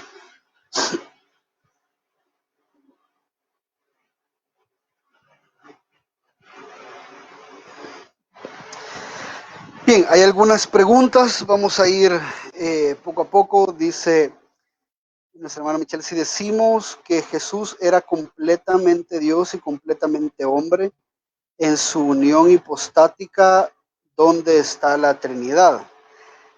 Buena pregunta, y creo que, bueno, en realidad esta pregunta no la puedo responder de una manera bíblica. Para empezar, no podemos entender completamente cómo funciona la Trinidad. Sabemos que hay un Dios en tres personas y que cada persona es plenamente Dios y que las tres personas es un Dios. Ahora, no tenemos que pensar en que Jesús, la unión hipostática también es un misterio. No podemos entender completamente cómo funciona las dos naturalezas en la persona de Jesucristo, la naturaleza divina completamente plena, totalmente divino, que eso es lo que dice Colosenses, que en Jesús habita toda la plenitud de la deidad. Y tampoco podemos entender cómo esta naturaleza divina y la naturaleza humana funcionan al mismo tiempo. Entendemos que Jesús se limitó al uso de sus atributos divinos cuando estuvo en la tierra, pero ahora que ya está glorificado, ahora Él es completamente el Dios y completamente hombre, completamente Dios y completamente hombre, verdaderamente Dios, verdaderamente hombre en todo su esplendor. Antes, cuando el Señor estuvo en, perdón, me han dicho que voy a cambiar acá, voy a hacer un pequeño cambio, ahí está. Eh, cuando Jesús se hace, cuando Jesús asciende al cielo, cuando Jesús ya resucita y su cuerpo glorificado, es Dios, hombre siempre, pero eh, ahora ya no tiene su gloria velada, como la tuvo cuando vino en su encarnación. Ya su gloria no está velada, ahora está en su total y completa majestad. Ahora, ¿cómo funciona la Trinidad en todo ese sentido? No sé. Ya la Biblia no me da una imagen. De hecho, en el Apocalipsis dice que está sentado a la diestra del Padre, y el Padre entendemos que es espíritu, que no tiene un lugar dimensional, pero Juan lo describe a la diestra del Padre no porque esté literalmente a la diestra, sino porque también está en autoridad, es lo que quiere decir. Entonces, no podemos saber exactamente, y no me quiero meter a describir cómo funciona la Trinidad con el cuerpo glorificado de Cristo, si no sabemos ni cómo funciona la Trinidad antes de que Cristo se encarnara. Entonces, por ahí, no le digo que se la debo porque no se la puedo contestar de otra forma. Creo que esa es la mejor forma en la que se la puedo contestar sin meterme a una herejía. Eh, Dice, al principio le entendí que Jesús está intercediendo al Padre por nosotros. Sigue esto continuamente, ya que lo que entendía que en la cruz ya se había consumado. Sí, ya se consumó la obra, sin embargo, hay una obra intercesora hasta que todos los tiempos se cumplan. El Padre, evidentemente, la obra sigue en proceso. Filipenses 1:6 dice que aquel que ha comenzado la buena obra se ha comprometido a terminarla hasta el día de Jesucristo. Entonces, lo decía Mario hace un par de semanas, y es un dicho de los teólogos para entender estas situaciones. Estamos en el ya, pero todavía no. Ya fuimos salvos, pero todavía no se ha completado lo que realmente seremos. Lo dice el apóstol Pablo. Cuando se manifieste la gloria de lo que realmente vamos a hacer, todas estas cosas que estamos pasando, estas pequeñas tribulaciones, van a ser nada comparado a la gloria que va a venir. Y no solo la gloria que Dios va a manifestar, sino a la gloria de la cual nosotros vamos a participar con Él. Evidentemente no vamos a participar directamente o completamente de su gloria, pero sí vamos a tener cuerpos glorificados.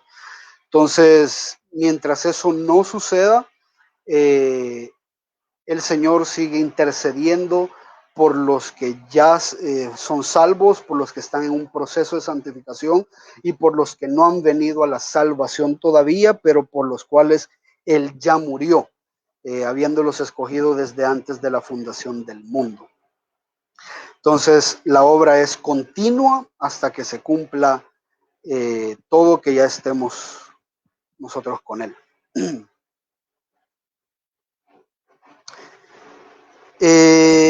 Hermana Nolvia dice, ¿cómo podemos saber que estamos adorando en verdad? Muy buena pregunta. Lo refiero a lo que hablábamos al principio. Tenemos que conocer genuinamente a Dios, tenemos que tener información correcta. La palabra en el libro de los Hechos dice, pone de ejemplo a los creyentes de Berea. Los creyentes de Berea no se quedaban con lo que Pablo les decía, a pesar de que Pablo hacía milagros que pudieran dar como la idea de lo que Pablo estaba diciendo era verdad. porque el mensaje se autenticaba a través de los milagros de Pablo. Los de Berea dice que eran más nobles, no porque eran de una posición más alta, sino porque iban a las escrituras y verificaban si lo que les estaban enseñando era correcto. No se quedaban solo eh, con lo que Pablo les decía.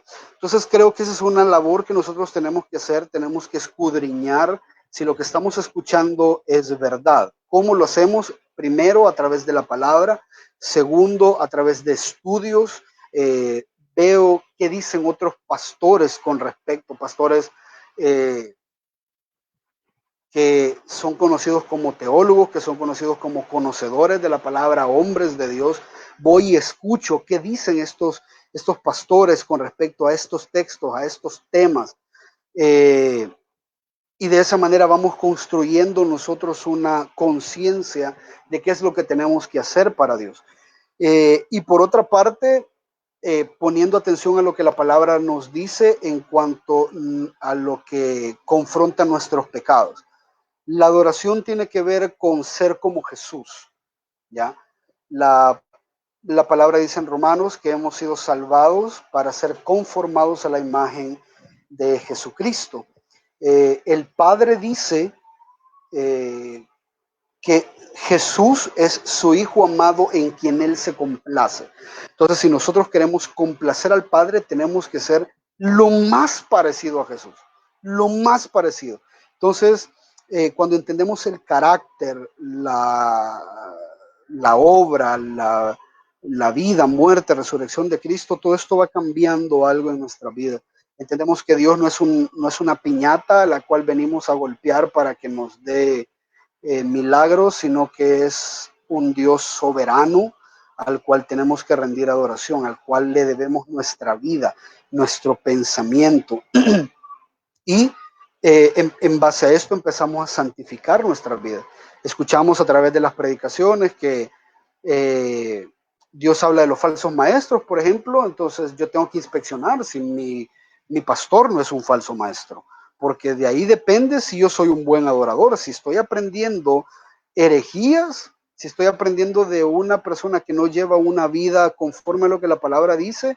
¿Cómo espero yo que esta palabra confronte mi vida? ¿Cómo espero yo que esta palabra sea de edificación para mí?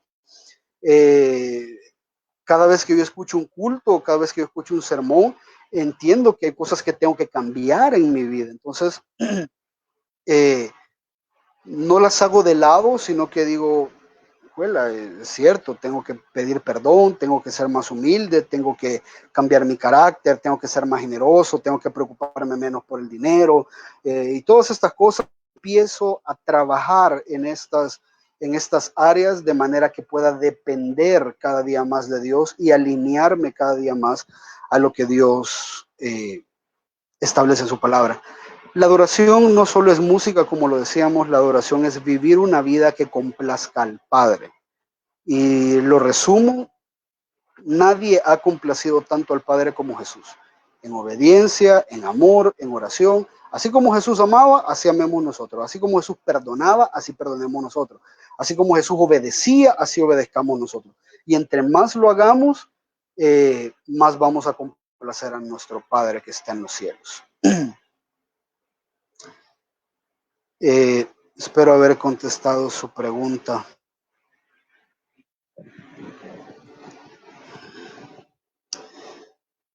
Quiero ver.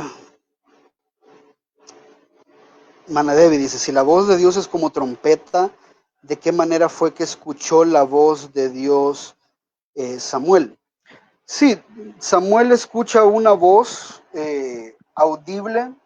Podemos recordar que Samuel estaba prácticamente dormido, ya, y dice, Samuel, y Samuel se levanta y cree de que hay otra persona que le ha hablado. Esos son momentos muy específicos, ya, pero cuando Dios se levanta, Dios da un mandato a la gente, lo daba en el Antiguo Testamento, lo hacía, o en el Nuevo Testamento lo hacía de una forma bastante ostentosa, ¿ya? Dios siempre hablaba, en maneras que la gente se diera cuenta quién era Dios, quién era el que les estaba hablando. Cuando vemos a Moisés, no solamente en el monte, sino también en la zarza ardiendo. Vemos a Dios hablando cuando Jesús se bautiza, cuando Jesús se transfigura, y oímos una voz del cielo, o sea, no sabemos ni de dónde viene y viene de todos lados. Todo el mundo le escucha. Entonces, estas son formas en las que Dios se revelaba previamente a tener el canon. Hoy en día ya Dios no está hablando. Ya Dios habló a través de Jesucristo y lo hizo la última vez a través de Juan, Jesucristo a través de Juan. Ya, entonces, decir hoy en día que Dios me habló para que yo hiciera algo es tener de menos la palabra revelada, la palabra que creemos que es verdad. Entonces, por ahí, ya espero haber contestado la pregunta.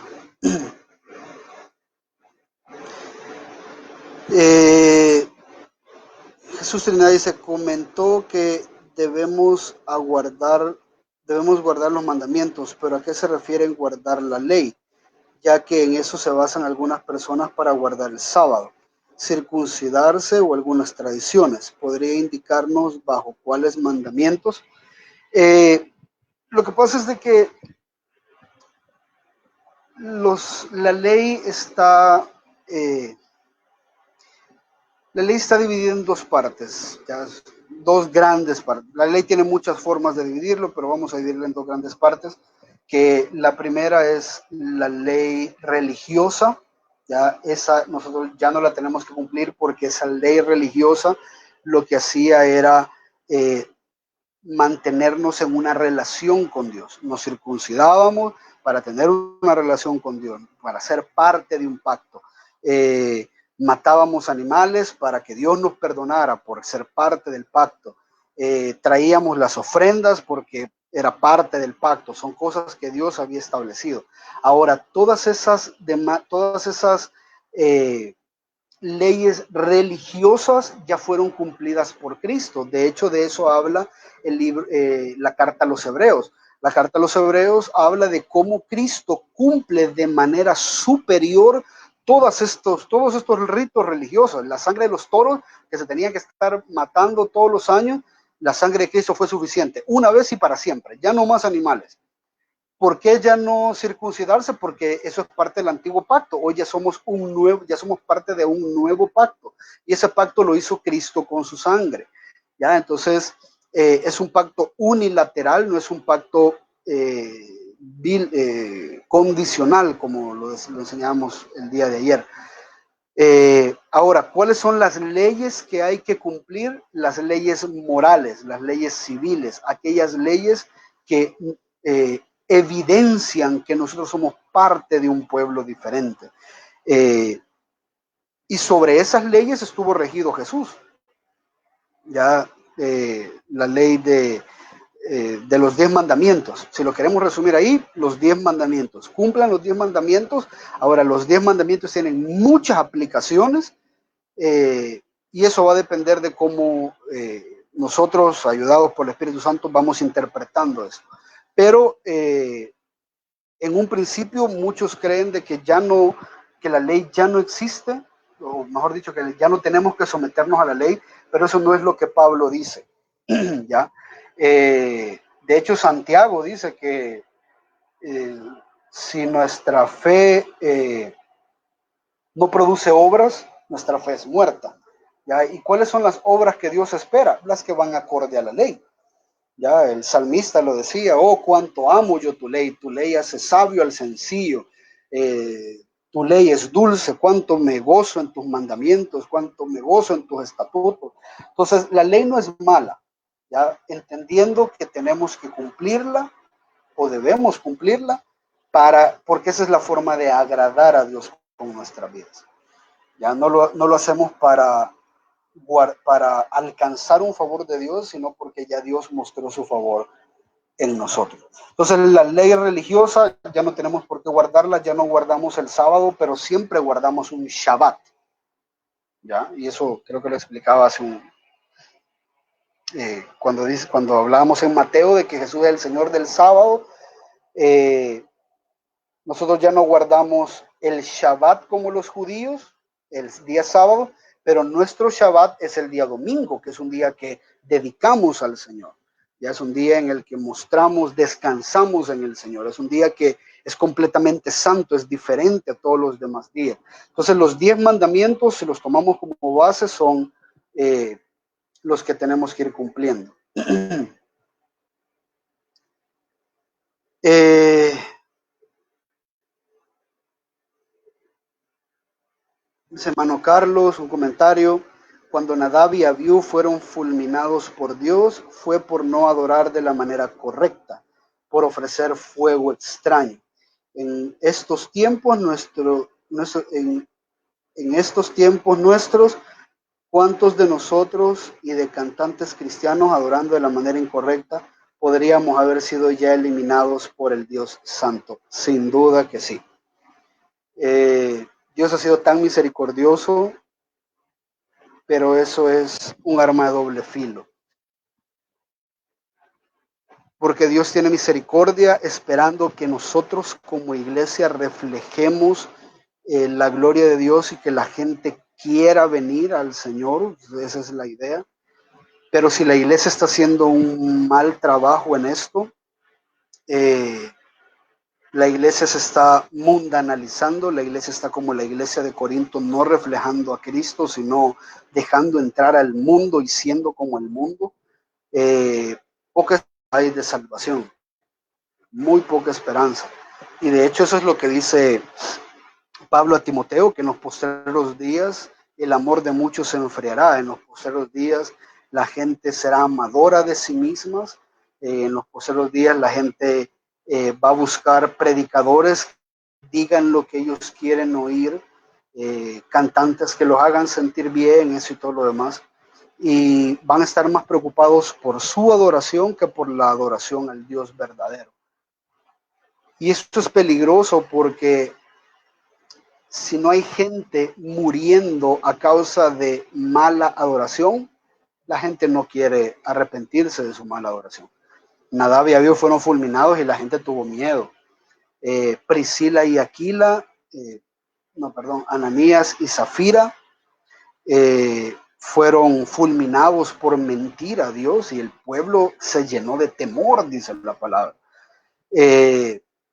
Me gustaría, por la pureza de la iglesia, que esas mismas cosas pasaran hoy en día, para que la gente no juegue con Dios, para que la gente se arrepienta.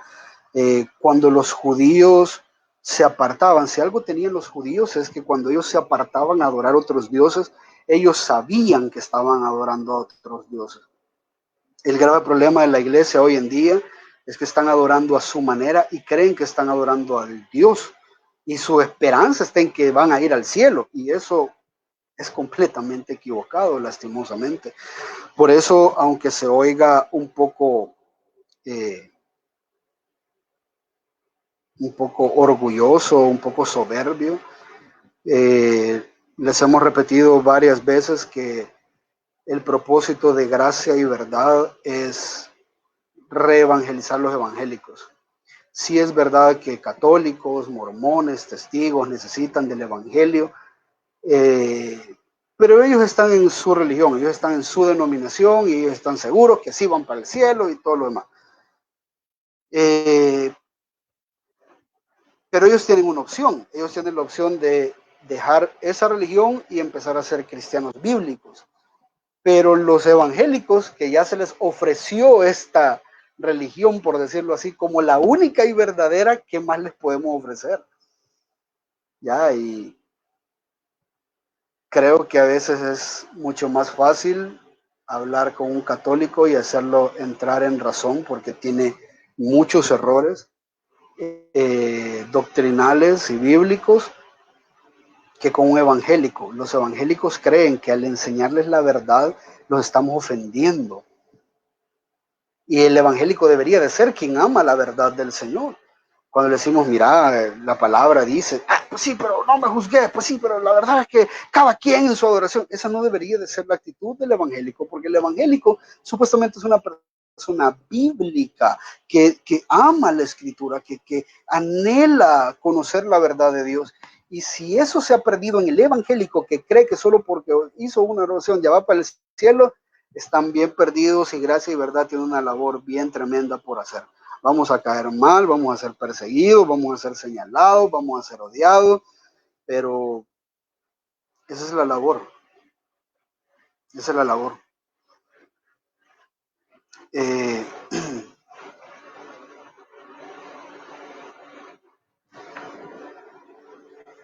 dice, ¿cómo interpretar correctamente Juan 13 del 9 al 10?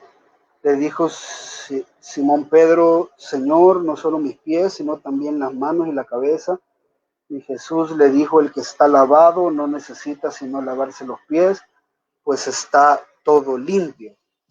En este contexto el Señor está dando lo hablábamos el día viernes, hablábamos de ese texto, no, el día jueves hablábamos de ese texto de la última cena del Señor, en la que Él le lava los pies, dándoles una señal de humildad, de cómo se debe de ver la humildad de los que son parte del reino, y el Señor le lava los pies, y Pedro, bueno, ese es el simbolismo inmediato, y otro simbolismo es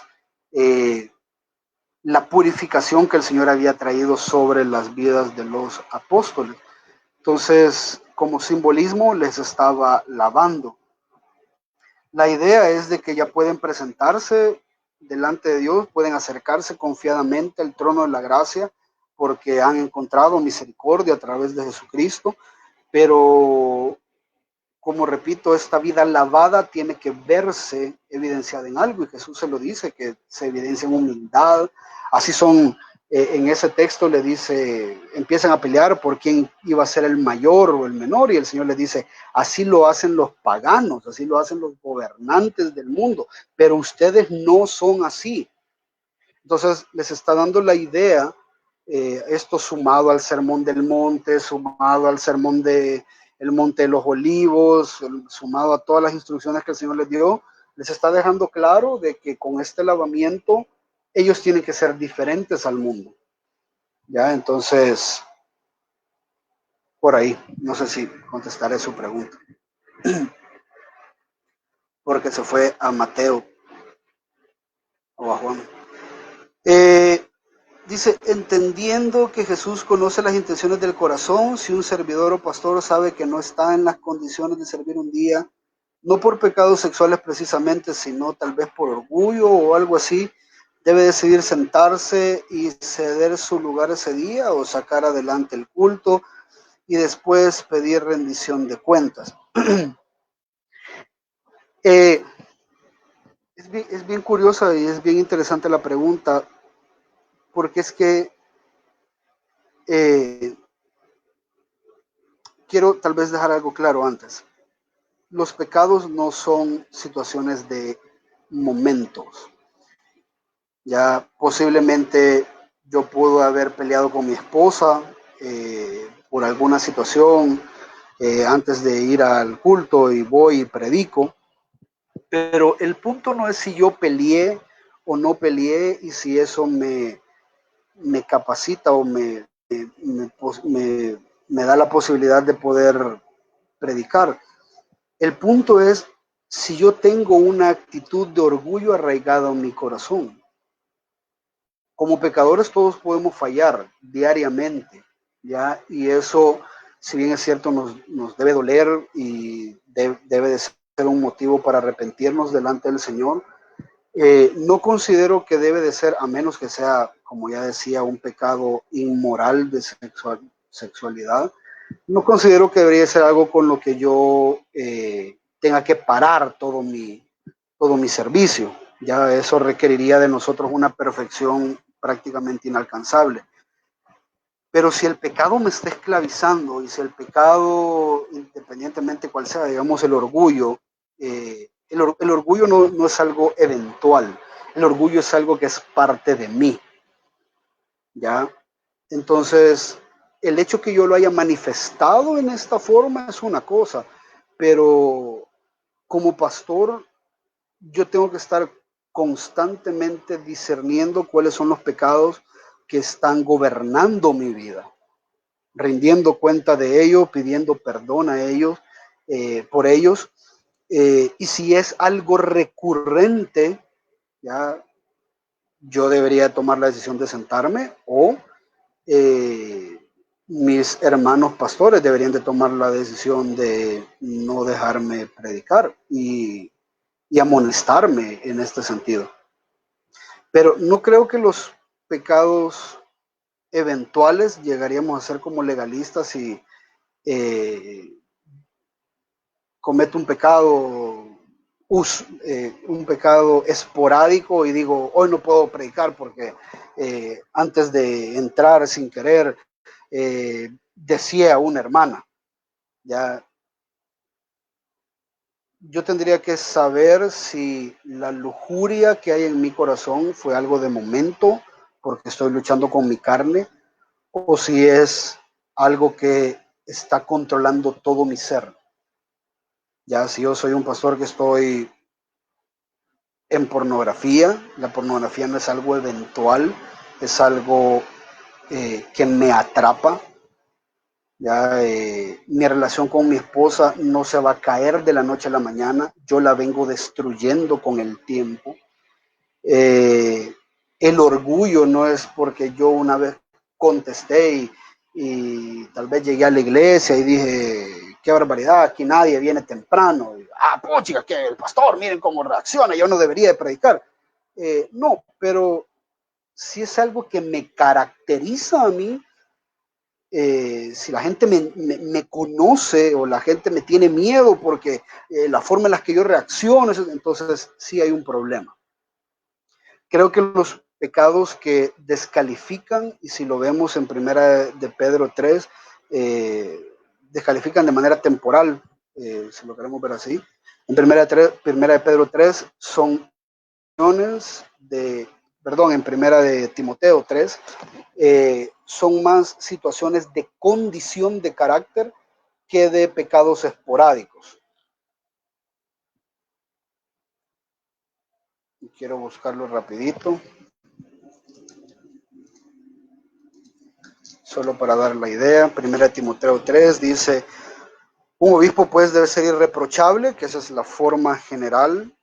¿Y cómo tiene que ser irreprochable? Siendo marido de ser una mujer, siendo sobrio. Ya la sobriedad no es que porque en una, qué sé yo, en una santa cena me dieron una copa de vino y de vino natural o de vino real y me la tomé y me embolé, el pastor es pecador o el hermano es pecador. No, pero si mi vida no se caracteriza por ser sobrio, sino por ser ebrio, entonces estoy complicado. Por ser prudente, si mi vida se caracteriza, evidentemente yo en más de alguna ocasión puedo hacer un comentario salido del lugar, pero eso no me caracteriza como una persona imprudente.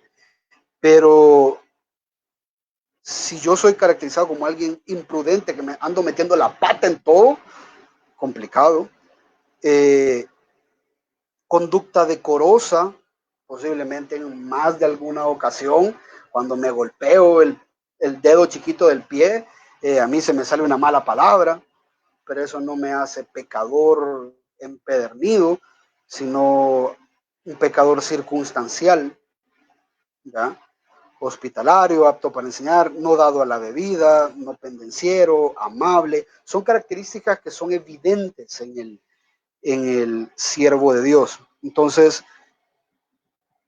como repito, posiblemente en más de alguna ocasión pueda que falte alguna de esas, pero eso no me descalifica de manera inmediata si yo me arrepiento. Pero si ya son parte de mi vida, de mi forma de pensar, de mi trato a las personas, de mis decisiones, pues ahí sí creo que estamos más complicados y eh, debería de la persona de tomar asiento.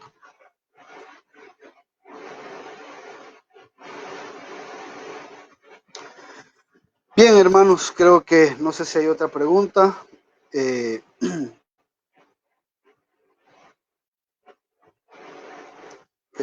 Esta es la pregunta de la hermana Cristi. Quiero ver. Sí, creo que contesté una.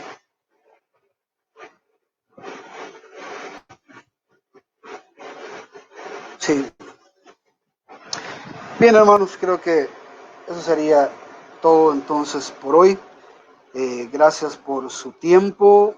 Espero en el Señor que nos podamos ver el día de mañana. El día domingo vamos a seguir con el tema. Mañana creo que Mario va a continuar con los atributos de Dios y va a hablar de la verdad como atributo divino, así es de que no se lo vaya a perder. Y el día domingo vamos a iniciar con el estudio de la iglesia de Éfeso, cómo estaba adorando la iglesia de Éfeso, qué era lo bueno que tenía la iglesia de Éfeso y qué fue lo que el Señor señaló como algo que tenía que cambiar. Así es de que espero que nos podamos ver el próximo domingo. Bien, vamos a orar y nos despedimos, Padre. Gracias por tu palabra que ha sido predicada. Gracias, Señor, por permitirnos una vez más estudiarla, eh, comprenderla.